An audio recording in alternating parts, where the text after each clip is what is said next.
Welcome to Radio Omnicol, episode 39. Our guest today in the studio is Dr. Brian Chinsamy.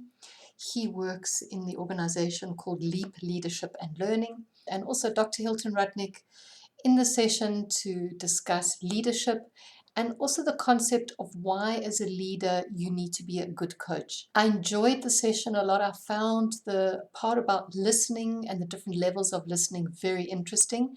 And then also the tensions that one holds when one is a leader. And I'm sure you're really going to get a lot of value from the episode. So I hope you enjoy.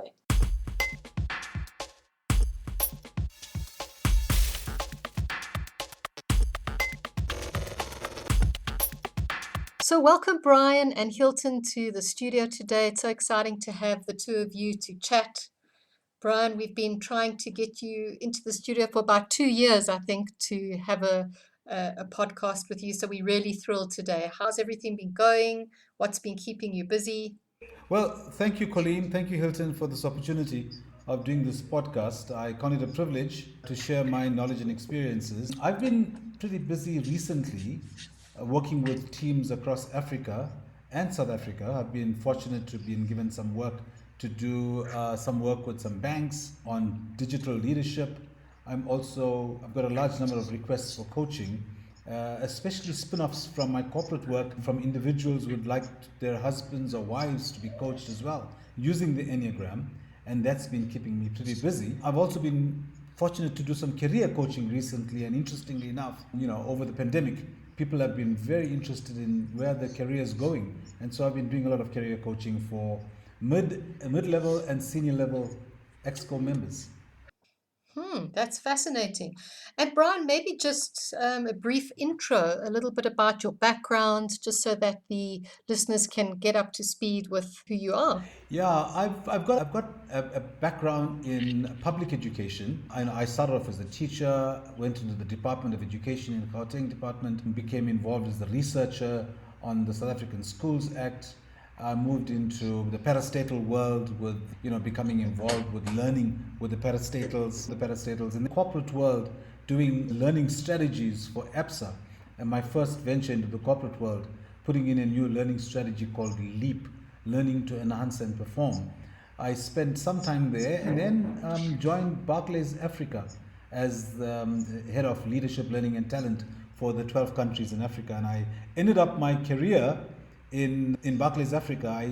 In 2015, I opened up my own organization called Leap Leadership and Learning, and I'm an executive coach and a facilitator for leadership development programs. That's a short summary of my experience. And certainly we're going to, in the show notes, include a little bit more, Brian, because the amount of qualifications that you've got, one can't even go through all of them now. You're just a lifelong learner, and always enjoy the engagements in our coaching circle, and certainly the clients that experience you as a coach feel very privileged for the information and the growth and the learning that they get. I think today is going to be a very interesting conversation about the work that you do with leaders. And you mentioned something about digital leadership, so I suppose that speaks to that as well. But maybe you can talk a little bit about why you think leaders need to know how to coach. Good. Let's take a step back. I think I'd like to speak about first the difference between manager and leader, managing and leading. I think that's a good point to start, right? Before we go into why leaders need to have coaching skills. Well, we know management is around coordinating of resources, the interplay between time, money, and quality, that triangle. Managers have to actually manage that triangle, right? Leaders, on the other hand, do something different. They lead people. And leading people is a far more difficult thing than managing time, money, and quality, for example. And the idea of a leader being effective is leading his or her people to enable them to perform optimally.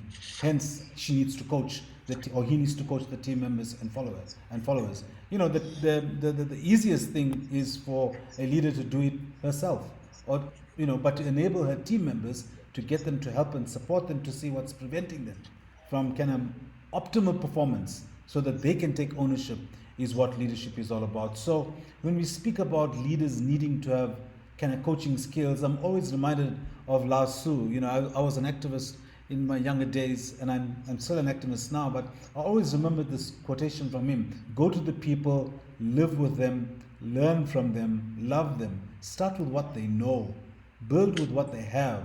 But with the best leaders, when the work is done, when the task is accomplished, the people will say, we have done this ourselves. And that's the mantra for me when I do leadership development and I coach leaders to become coaches with a coaching style of leadership, at least for their teams. So Brian, I'm wondering if you have, I mean, I think that gave us some insight into like a philosophy of leadership.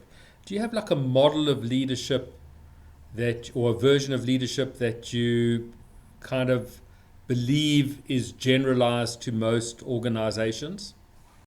Yeah, Hilton. I've been a firm proponent of finding what has been referred to as the African concept of leadership, right? Because let's be honest, we've been influenced over the large number of years by the plethora of leadership literature coming out from American and kind of from Europe, right? And this Eurocentric concepts of leadership, the trade theory, for example, the strongman leadership.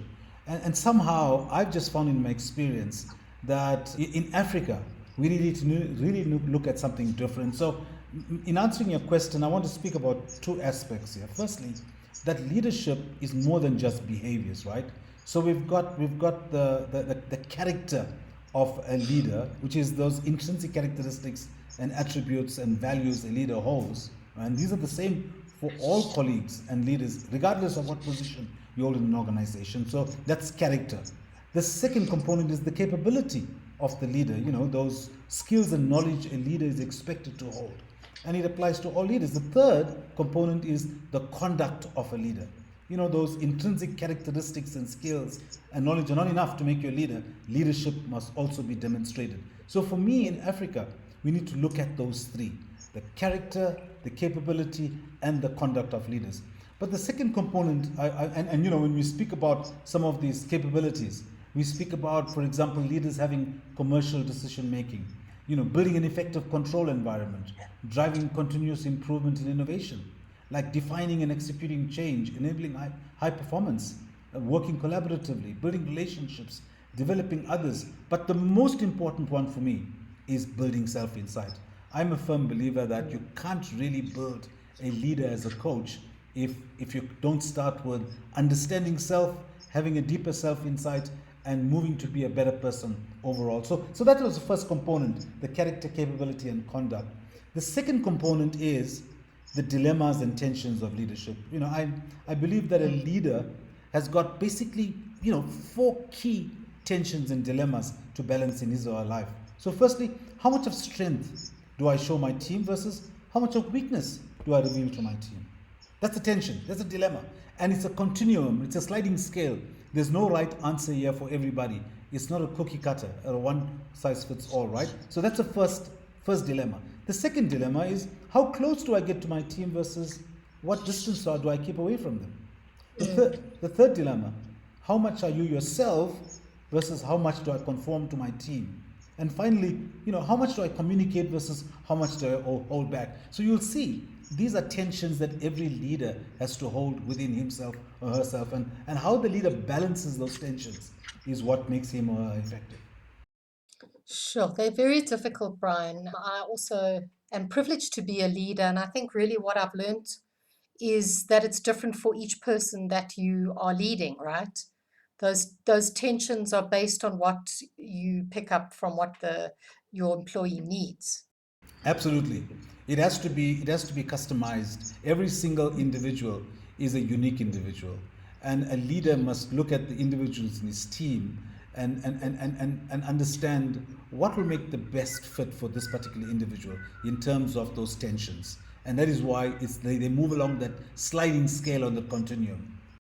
So Brian, I mean, I'm wondering when you talk about the kind of African concept of leadership, and if you take a place like South Africa, I guess, which is really a hybrid of I guess, kind of Western corporate culture, but also populated a lot by African leadership. I mean, how do those things collide, or do they work together seamlessly? Do you have to shift one group towards the other? I mean, how do those things play out, say, in like a banking environment? So those things don't collide, but neither do they work seamlessly, in my experience, right? You've got to be deliberate as a leader in considering the culture of firstly, the organization that you are leading in, but you've also got to consider the culture of the people working in that organization. So here's a good example, right? When as a leader, I need to be in contact with my team. So we teach people as coaches, look, you've got to respect people. You've got to look at them in the eye when you're coaching them. And then I go to Tanzania and I teach coaching with this Eurocentric view of looking at people in the eye. And then a Muslim woman comes to me from Zanzibar in my session and she says, Brian, I'm sorry, but I can't look at this man in the eye because that's adulterous to my husband, right? That's being unfaithful. And I've got to undo all my learning around looking at people and respecting them and say, well, in the Muslim culture, in some countries, looking in the eye is disrespectful for a woman. In African culture, in some African communities, a younger person dare not look at an older person in the eye because that's disrespectful. And so as a leader, you've got to balance out these different tensions, but also make sure that you make them real to the people you are leading. I hope that's given you some idea around some of the tensions in Africa that we've got to contend with, Hilton. So it's not a collision, but it's not a seamless thing as well. You've got to make it, you've got to walk the path as you make it. So, I mean, is it enough just to make like people aware of the different cultural artifacts and the way they play out? So, for example, if I'm in a very individualistic Western culture frame in an organization and someone's not making eye contact with me, I may not understand. I may see them as being very submissive or not interested or something. Who knows what I'll read into that?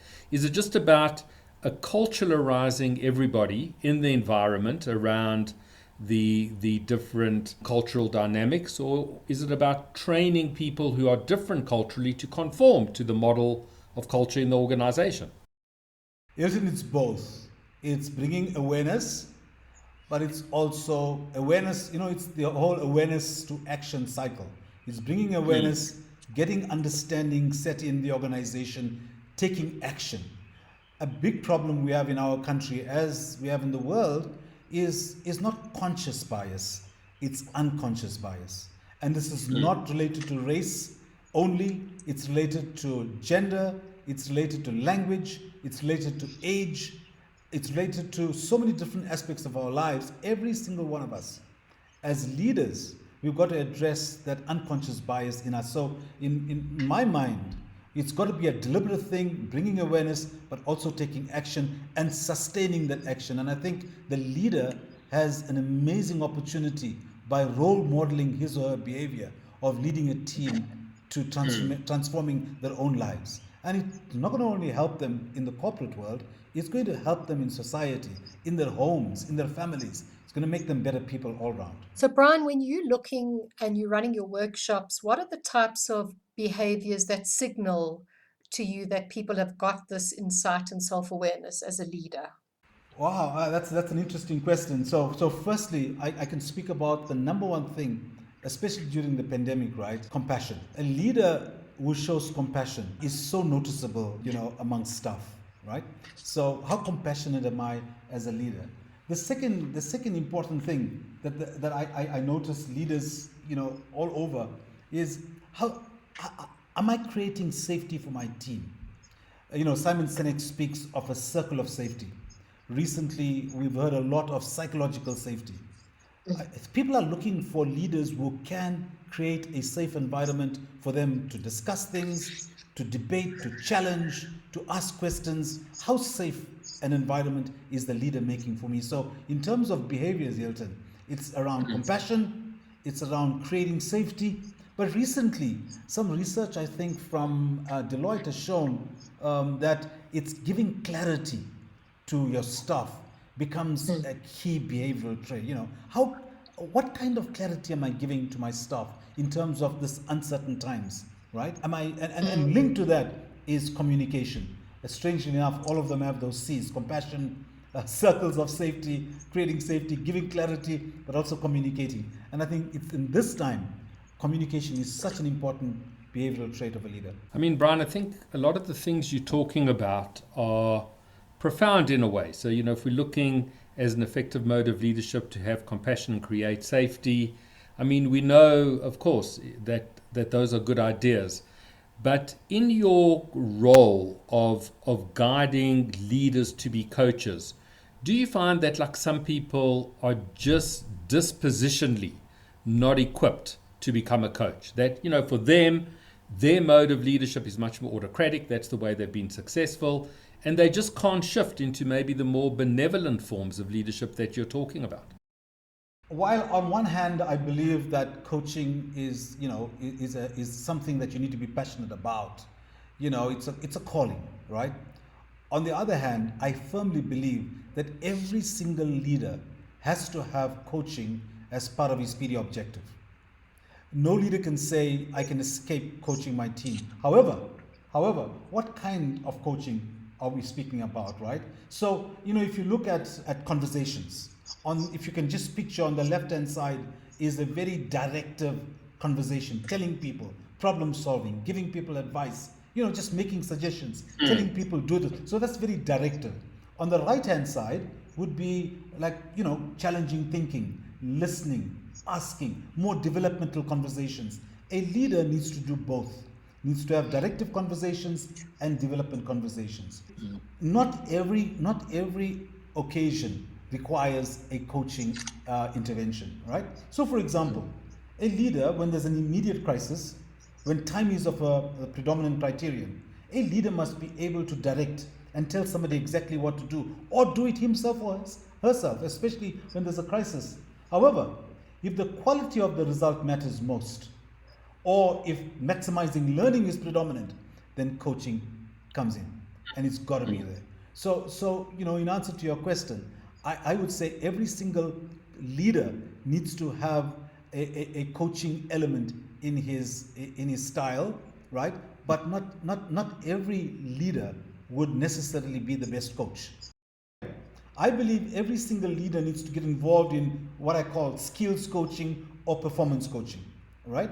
And if the leader enjoys coaching and can get deeper, then that leader can move into development and transformation coaching. I think it would be very unfair to ask of a leader to move beyond skills and performance coaching to transformational coaching if that is not his passion or her passion. Brian, I was interested early on in the conversation, you spoke about being an activist, and I was wondering, in terms of your own leadership journey, who's been the leader that you've worked with that has left a profound impact on you? I've always struggled to find a single person.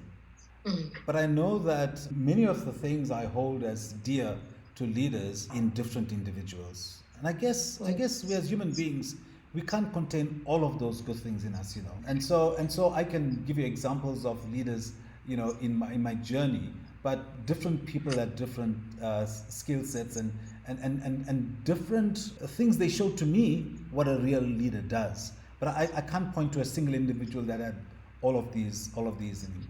Yeah. Brian, I wonder how much listening, the attribute of listening and the skill of listening plays a role in your educating leaders. And if it does, how do you skill people up in this area? Strangely enough, Hilton, I'm busy now with a client. I'm teaching them coaching. And today was the day I took them through listening. And the first thing that you've got to tell people is that, active listening is a skill. It doesn't come automatically to everybody. So you've got to put your hand up and you've got to, be deliberate about saying to yourself, I've got to be able to learn the skill of active listening, right? I'm quite forthright when I say a leader who doesn't listen, you can't call himself or herself a leader, because listening is the number one skill that any leader needs to be able to connect with his or her team. People can find out very easily if you are just doing positional listening. Positional listening is where, you're not really listening to the person, you're thinking about the counter argument, you're thinking about what's the next thing I'm going to bring into the conversation, or you're not fully paying attention to the individual, people will find you out for that. But also, you will trip yourself up because you will not be able to be present and really get the person to get to a solution because you are not listening actively, right? So listening is so important. And I normally say to people, if you can move from positional listening to active listening, people would want to work for you. People would love to be in your team because they can see that you're genuinely interested, about them. Brian, I'm sure a lot of our listeners don't really have the technical grasp of active listening that you have. I mean, maybe it'll be useful to outline some of the techniques that go into active listening. Yeah, so, there's so many important things around active listening, right? So one is, just being present in the moment with an individual, right? Giving him or her that space. When we speak about listening, I'm reminded about the 4 levels, and I always use this. So the one is the attending listening. Attending listening is important. You're there, but you're just listening. The second, deeper version of that listening is accurate listening. So I'm listening, but I'm listening for the facts. Okay, I'm listening for those as an investigator would do. So it's a deeper level of listening than attending listening, but it's not as deep as the third level of listening, which is empathic listening. Empathic listening is where I, as the leader, the person who's listening to the person who's speaking, gets the idea that I'm actually putting themselves in their shoes. I understand their reality. I feel their vibe. That's empathic listening. But the 4th level of listening, which is a learned skill, is generative listening. And generative listening comes, the word generate, coming up with something new, genesis. I'm not sure, Hilton, where you've been in a situation, you must have been, you and Colleen, where somebody says to you, Colleen, can you just give me a few minutes of your time? And they speak to you, you are listening. At the end of the conversation, they say, Colleen, thank you so much. You've helped me to resolve this issue. And you sit back and say, but I said nothing. You did the talking. You've done everything. You've been there. You held the space for the individual. You've created the conditions under which this individual can speak. And while the individual spoke, they got an aha moment. Why? Because you did generative listening. That's true, Brian. And I think what's important now with this conversation is remote working and the whole online digital transition that we're going through, because listening becomes so tricky. You don't know if the cameras aren't on, you don't really know the degree to which people are listening. Absolutely. That is why some of the ground rules some organizations have put in place is, guys, let's put our cameras on, right? Let's be fair to everybody. Let's put our cameras on, make sure that you're not on your email. Let's make sure that you are not on your WhatsApp chat unnecessarily. Let's give full attention to what's happening. And so what I do in my sessions, I'm quite sneaky in that, I call on people. And I had an interesting thing the other day. The MD was part of this Exco team session. And I called on somebody and the person was quiet and there was nobody answering. And the MD, when later on, the managing director said, so what happened? You were silent. And the person said, I had to rush off quickly to go and fetch my child from the creche. I'm sorry I wasn't on at the time. And it led us into a discussion around, so when people leave, let's go into the chat and say, guys, I'm not going to be available for the next 10, 15 minutes. I've got to pick up my child from creche. I'll be joining you back again. The ethics of online virtual work. And so we started to develop this also in terms of listening, paying attention, giving your full respect to people, giving people the appropriate airtime. Some of the rules of engagement that we took for granted, we've now got to embed in our virtual world of working. Yeah, maybe building on Colleen's question over there. I mean, I think a lot of leaders and managers who are accustomed to kind of being at the office and having everyone around them have to transition to this very, really managing or leading from a distance. And, what are some of the things they have to do differently now that they're not in such close contact with people? The first thing is, just examining the issue of trust. I find that such a big thing because you're not seeing the people anymore, right? And because you're not seeing people anymore, you've got to trust that they are doing productive work, right? So that's the first issue. The second issue is how are you measuring people? Are you still measuring them in terms of the time they give to some project, or are you measuring them on an output? Recently I've come across the difference between KPIs and OKRs. KPIs, we know, in the traditional world of work. OKRs have to do with objectives and key results. And more organizations are exploring the objective and key results where they break down the KPIs into manageable chunks and start measuring people around, those goals and outcomes that are very clear and distinct, and it's easily manageable. So it's around trust. It's around managing, how do you performance manage objectives. It's around getting people to work in smaller teams and collaborate in smaller teams on smaller projects so that they'll be able to be accountable to each other. But the big thing is the disposition of the leader, how the leader comes across. Can the leader, role model some of these behaviors to his team? And so when the leader says, look, I'd like you all, we're starting our session at 8 o'clock. Is the leader available at 8 o'clock, or is he busy on some other call? One of the things I found working really well, Hilton, is doing a check-in on an online meeting. A leader spends the 5-6 minutes saying, guys, how are you doing? What's happened since we last met? Can you fill us in, about COVID? How are you showing up today? What are your anxiety levels? All of that helps in online work for a leader to manage his team more appropriately and adequately. Yeah, I think just maybe on a practical level, where check-ins used to be just part of passing each other in the corridor and seeing what's going on, leaders now have to make a very deliberate effort. You've got to, dial in or contact someone. It's a little bit different. But how often should they be doing that so that it doesn't become too invasive? And, I think it's what you were talking about earlier, was the kind of close versus distant. And, how much space should leaders be giving people just to get on with their work, or kind of giving them the support of checking in and participating and working out that, those tricky equations? I think the earlier point I made is you can't adopt a one-size-fits-all, eh? So while you may have a team meeting on a Monday or a Tuesday morning, everybody's on, we put our microphones on, we check in, and so on. I think that the leader of any team in this time must be able to connect with individuals on a personal basis. Some people might require you to call them possibly once a week. Others might require just for you to call them just once a fortnight, just to keep in touch with them, to touch base with them. But you've got to understand your team so well that you need to be, researchers call this situation sensing. How good are you as a leader in situation sensing? Because that's one of the fundamental characteristics of a good leader.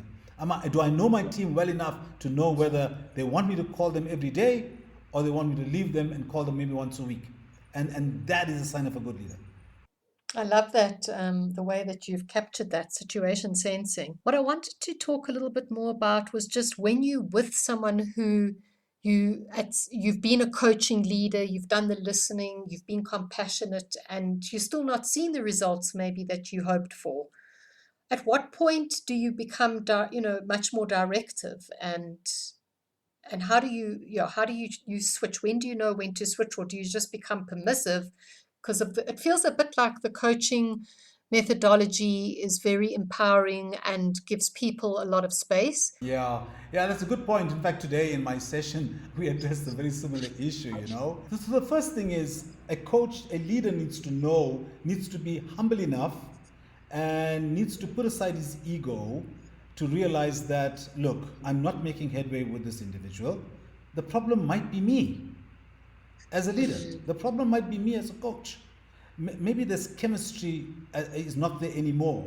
And so it's nothing wrong in saying, look, can I get some other assistance for you? Maybe there's somebody else that might be able to assist you as a coach. And so knowing those boundaries, knowing those parameters within which you can possibly work is an important thing for a leader, right? The second thing is, when there's a fire, you're not going to coach, right? You're going to say, get out of the room now. move. So it needs for you to be forceful and authoritative at some point, but the occasion will be rare when that happens. There's more occasions for you to be able to lead people, coach them, have developmental conversations with them so that they take ownership of those decisions and it's theirs. It's Lao Tzu again around people saying we have done it ourselves. And so, I think there's a space for being directive, but the large number of occasions, it's more a coaching style of leadership that we'd like to embed in our organizations. Brian, I wonder if I could switch tack to the Enneagram. I know you're an expert on the Enneagram. And I mean, being in the kind of assessment space as we are as a company, the Enneagram sits at the periphery of science. So it's like it's in that blurry space. It's seen more as, I guess, a bit of a novelty tool, but at the same time, it's taken seriously. I know it's used in a lot of development situations, and understanding the typology is important just in understanding individual differences. Maybe you could just give us some insight into how you use the tool and what you think of it. I first came, or let's say the Enneagram found me. I didn't find the Enneagram. The Enneagram found me in 2012 when I went to the UCT, the Center for Coaching, to do my coaching program. And here I was given this assessment to do. I remember going through it and saying, wow, how accurate. The assessment that the Integrative Enneagram does, the Integrative 9 organization does, is one that's based on algorithms. And it's got a 98% accuracy only because it tries to dig deeper and deeper and deeper until it really gets you, right? So the Enneagram, I know, is used for personality typologies and so on. I'd rather look at it as a map for an individual for his or her own self-awareness and self-development. So recently, I've been using the Enneagram a lot, with understanding relationships, getting people to understand their teams better, getting people to understand their children better, right? And it's been a magnificent tool for self-discovery. So, the beauty of the Enneagram is that it's rooted in those three centers that we have, our thinking center, which is, our mind, feeling center, our heart, and our action center, and, our body. And all of us as human beings have all three of those centers. However, we become more at home with one of these centers. And the idea of using the Enneagram is to point out to us on which center do we really fall back on. Can we bring those centers into balance so that we can become truly integrated human beings, right? So that's on one level why I like the Enneagram. But why I also like the Enneagram is that, it kind of speaks to us about those three key instincts in our lives as human beings. So we have an instinct for self-preservation, all of us, right? We want to protect ourselves, we need things to preserve us. The second instinct we have is an instinct for one-on-one conversations, deep, intimate relationships with people.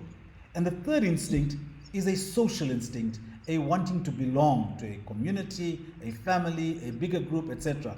While we have all of those three instincts, one of them becomes more pronounced. And so in my case, I'm an Enneagram type 2, but I'm a social Enneagram type 2.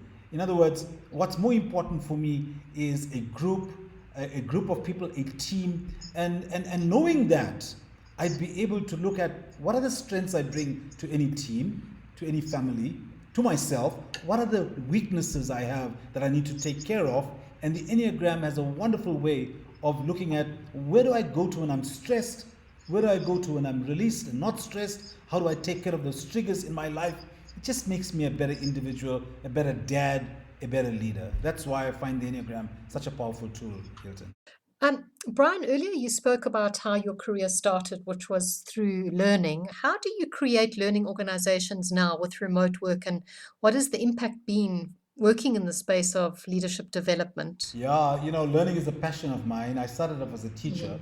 I taught, secondary school students. Then I went into adult education, adult learning in the corporates. And so I've got both the child and adult learning in what's important. This is a topic for another conversation, really, Colleen. But what I can say is that never has there been a better moment for an organization to become a learning organization than it is during this time of COVID, in this pandemic. Because what it's done to us, it's given us amazing opportunities to up our learning in our organizations. Otherwise, we would have still been in our comfort zones, right? Let's to give you one practical example.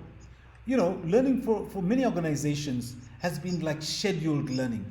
We put them out in a training needs analysis in the beginning of the year, and we assume that people will want to know how to do decision making in October. And so we get people to want to go on that course.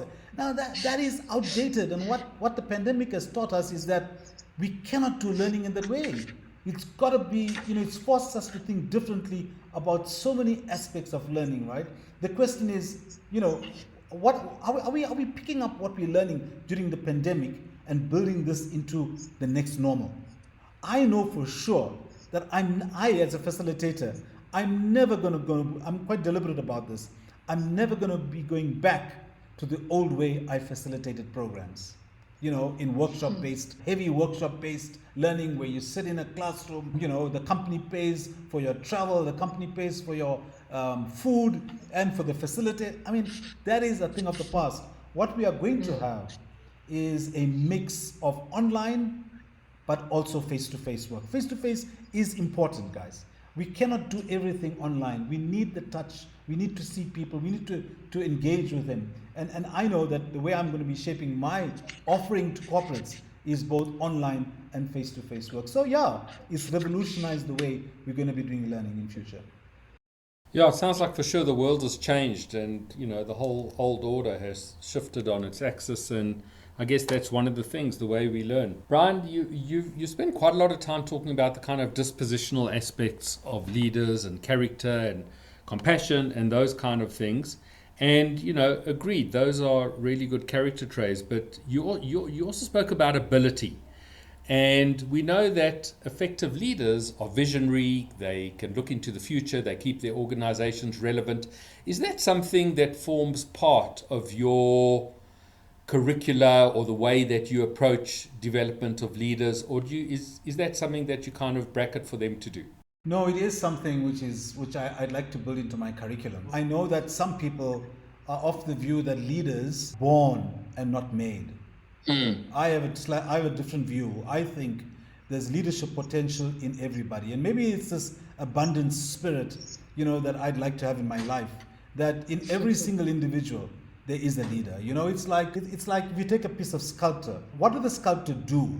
He didn't go in and put the piece of sculpture in the stone. No, all he did was he chiseled away and chipped away at the stone until the sculptor emerged. So it's there, it's in there.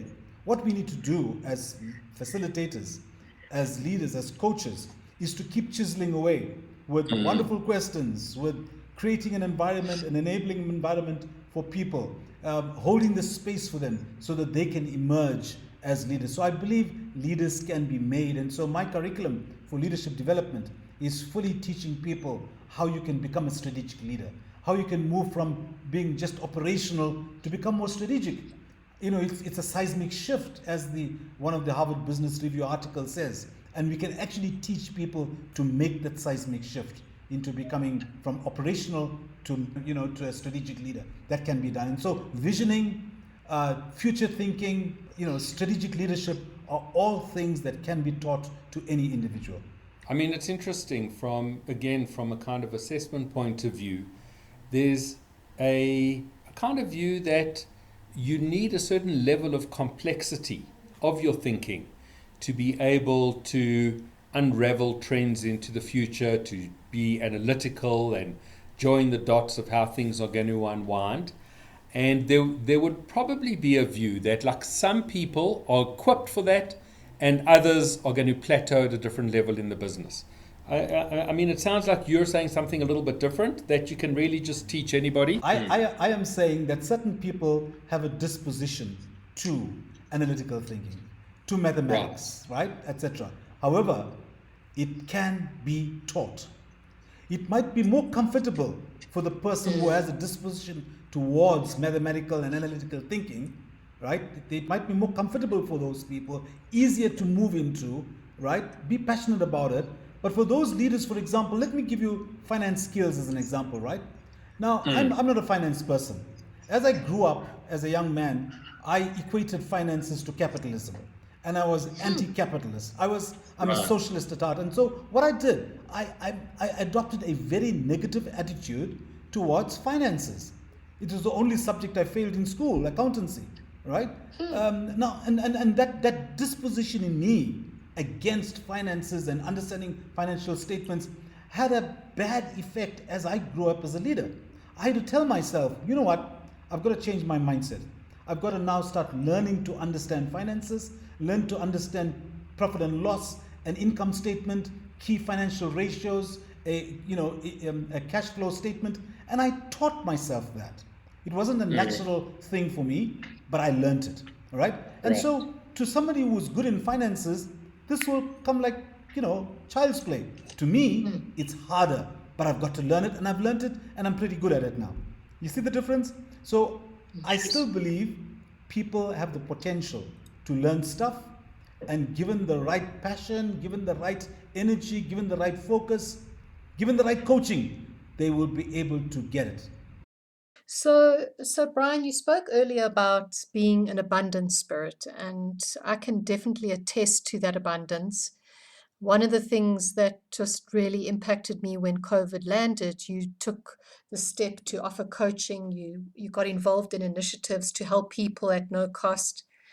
And I just wanted to say it's just so inspirational to see how you respond to those situations. I have one more question to ask Brian, and that is the differences that you're seeing now around creating strategies for organizations, given how everything has changed. Is that something that you still involved with? Do companies still want to look at a strategy? Have the timelines changed? What have you noticed there? Yeah, I think companies are asking for that, and but with a slightly different kind of angle to it. So we're looking at people, processes, systems, and technology, and in each one of those four areas, I hear companies saying, "Look, how can we reconfigure ourselves a bit differently? Let's like take each one. For example, people. What are we saying about, for example, performance management? What are we saying about loyalty to a company, retention? All of that stuff needs to be revisited in the light of what has happened to us, right? And even though we may get back to some sort of normalcy by the end of this year, hopefully, it will still demand from us, to help organizations to chart some way forward with this new way of looking at people, looking at the processes we employ in our organizations, looking at what kind of structure do we have. Do we still have this hierarchical or this smaller team structure? And finally, technology. Like what do we do about having this new kind of technology so that we don't make ourselves outdated in the market? Good. Yeah, that's a good place, Brian, to look at wrapping it up. Hilton, any final questions, comments from yourself? No, thanks. It's been very interesting talking to Brian. Brian, we really wish you well with all your teaching adventures and moving through Africa and doing all the exciting stuff. I'm envious, and it'll be great one day to pick up another conversation with you. Sure. Thank you for the opportunity, and you're always welcome, Hilton. And thank you to Sure. Omnico for the wonderful opportunities they give us in terms of the coaching circles, coaching opportunities. But it's been just great working with you guys. Thank you so much, Brian. Thank you very much. It was lovely to chat to you. Thank you so much for listening all the way to the end. We really hope you enjoyed the episode. It would help us a lot if you subscribe to our podcast on iTunes and Apple Podcasts. Give us 5 stars if possible, and check out our website www.omnicore.co.za. You'll find our previous episodes and other blogs and helpful resources.